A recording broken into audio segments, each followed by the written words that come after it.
you know, demand is in the background, and it doesn't really. Could you do it? I suppose so, but we're still going up. I mean, people are still, you know, buying. This is like a, how big is this trading range? From about 87, say, to 95. So there's, you know, there's a few points in this range. There's 6 or 7 points, 7 points in this range, maybe 8. So there would be scalpers buying in here and then exiting at the top. So I wouldn't do it here because of the strength in the background. But that's a good question. How does this relate to Wyckoff? When does Wyckoff come into play? Everything I'm talking about is all Wyckoff. Nothing I'm telling you is anything different. This is all based on Wyckoff principles. So, for example, I mean, I could go through the basic principles, but this is a sign of strength, right? And we would call this a jump across the creek, creek being supply in this instance. And then this is a backup to the edge of the creek, right? And the price, the volume, we're looking at supply and demand here. We see good demand, so we see poor supply, and we see good demand, and strong price action and so on. Then we get shortening of the thrust up in here and negativity coming in. So this is all white. It's all about Wyckoff. Nothing I'm showing you is anything different than that. Yep. Okay, good. So anywhere in here is a good spot to buy. Stop is going to be right underneath the low here. You want to minimize, and you know, when I talked about feathering in a little bit in here, you could buy it up here and then your stop is down here, or you can try to feather in and you get a little bit lesser stop. So this doesn't only help on the bottom line to the plus side. Also, when we're wrong, if this came down and closed down here, I'm saving a few points, right? A little bit of, so it works, it helps us on the downside as well, is an entry tactic. And then we get the same thing that we saw earlier, right? This is this is nice. This is not quite as bullish or as strong as this move, right? We go up, we cover all that distance in 2 bars. Here it takes a few. We get higher volume, so there's more demand coming in than there was in here. But this is still pretty solid, pretty strong bullish action in here. And we come up and then it dies out, and we go into a trading range from there. And I forget what happens in the afternoon on that day. Is Wyckoff your subjective market understanding, or are there specific rules and guidelines? It's both. It's discretionary. Subjective sounds like, you know, I make it up on my own, and that's not really that's not the case.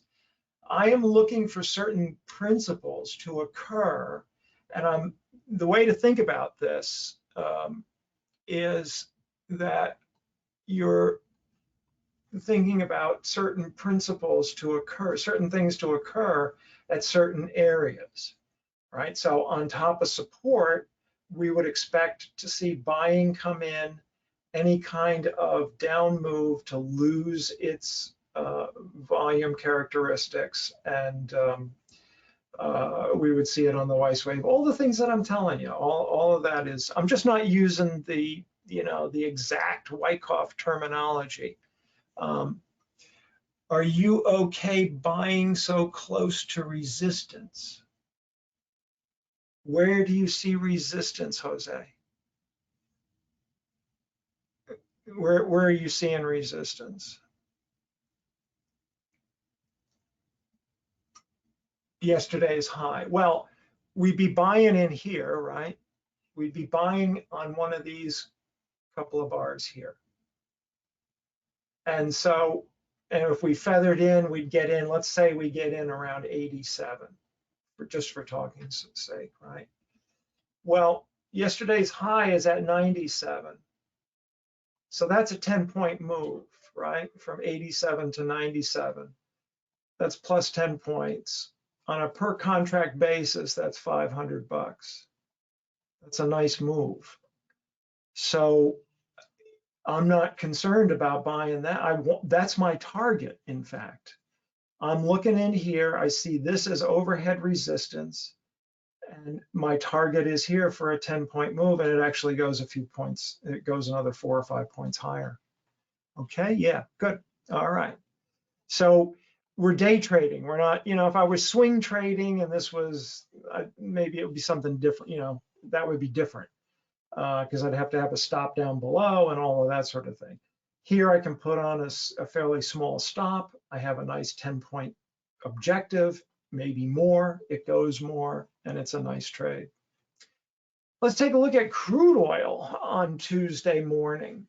Kind of a similar thing, not quite as obvious and not quite as strong. But and here yesterday's low now instead of the high is right near us as well. And you can see we were trading underneath all for quite a bit of the overnight market action. And then before the US opened, we get this bullish move up. Again, nice firm moves, right? Nice firm closes, good spreads or ranges, ranges being the distance between the high and the low, or spread. It's the same, means the same thing. So we have wide spreads going up, closing firm, and volume is increasing to the upside. Very bullish, right? That's very bullish. Also bullish because it breaks resistance, and it's breaking out here. And it breaks yesterday's high, right? Again, another significant level of resistance. So when it comes back here it comes down here to C, and we get a large volume, what is that? Well, it stops here right at support. Remember, this is all resistance turning into support. So this is just a little bit of a shakeout here on top of some old support. And the next bar immediately rallies up, and it does so on strong volume. That flips the Weiss wave. I get a little indication on the Weiss wave that that was indeed climactic, and you can certainly see that that volume is bigger than anything that happened except for right off of this launch here, right out of that little trading range. So odds are that that's climactic, and then it rallies up, and that confirms the climax and the fact that we have still no real supply in the market. So that's a good spot to buy. It doesn't go all that far up. Look at what happens here. I'm not sure, did I give some more? Yeah. So look at what happens up in here. This is really interesting. As we rally up and as we break this level, break this support, right? Old resistance, I'm sorry, resistance, not support. We can now put on a trend channel, a simple trend line. We would do it from this low and this low, and then take a parallel. This is what Wyckoff would call the normal use of trend lines. So the normal use of trend lines, when the market is going up, we draw the demand line first, and then the supply line gets drawn second. Okay, and this is the demand line, and then this is the supply line. And the supply line is a parallel of the demand line, and it's placed on the intervening high between the two points of the trend line. I see all kinds of cockamamie trend lines being drawn, and most of the time they are improper. This is the proper way to draw them from a Wyckoff perspective. You may have other perspectives. So we get good demand coming up on bar 1, and then suddenly on bars 2 and 3, I get declining demand and narrowing spreads, narrowing ranges, right? That's not so bullish, is it? And then at the top of the trend channel, the supply line, top of our supply line, We would exit our trade at that point for sure, because we start to see no demand, even though the Weiss wave is building up. There's a question, what's happening here? I'm not sure. And we also see closes starting to cluster together, all in the same area. In other words, the market pushes up, but the close is basically the same. So it's not gaining on a basis. So we have, so we would want to exit. I'd like to exit right on the line, right before the line, or you certainly would want to exit on the close. This looks climactic, happening huge volume right at the top of the trend channel. Next bar gives us some supply coming in. No, this is really effort to go up with no solid result. We have almost the same amount of volume as we do on D, and all we can do is get in, can't really even close much above the close of that bar. And then the market starts coming down. On bar 6, we pick up downside volume, right? Now we know that the market is falling. Where would our target be? Probably back to yesterday's high. That would be a smart play.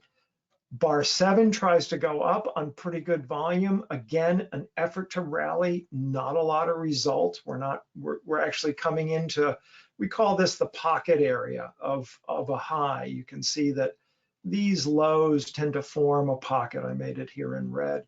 And that's generally hard to get through, especially the first time trying to get through it.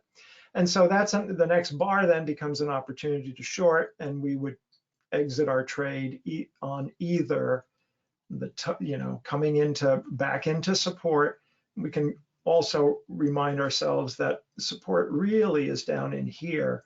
So we might have held it for a little bit longer, but on bar 8, really on the low of bar 8, would have been the right exit, because now we're coming back into support and that vertical acceleration area. We talked about that in the S&Ps, and we're getting a pop up in volume, and this is a selling climax.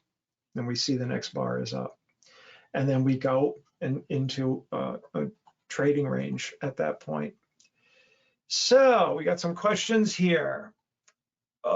What would be a prudent tick stop for an S&P trader? I usually use 4 points in this market. Sometimes I go to 5. If that's too big of a stop, then you have to reduce your position size. And if one S&P E-mini contract at a 5 point or a 4 point stop would be $200 to $250. If that's too large, then go to the micro contracts. I think they are, what is it? It's either 5 or 10 micro contracts to one E-mini. So you'd have to, got to look at that. But it trades very nicely, and it's a good way to reduce risk. What Weiss wave number do you use in crude oil? Now David used to use 0.03. I like a little bit, he liked every little nook and cranny, every little wiggle and waggle. I tend to prefer a little bit larger, so I use 0.05, in other words, 5 cents. I've noticed that you create strong narratives around price, which dictates your plan. Do you have any tips on what others can do to string together price action to tell a cohesive story? Cameron, that's exactly it. I'm telling myself a Wyckoff story. So a Wyckoff story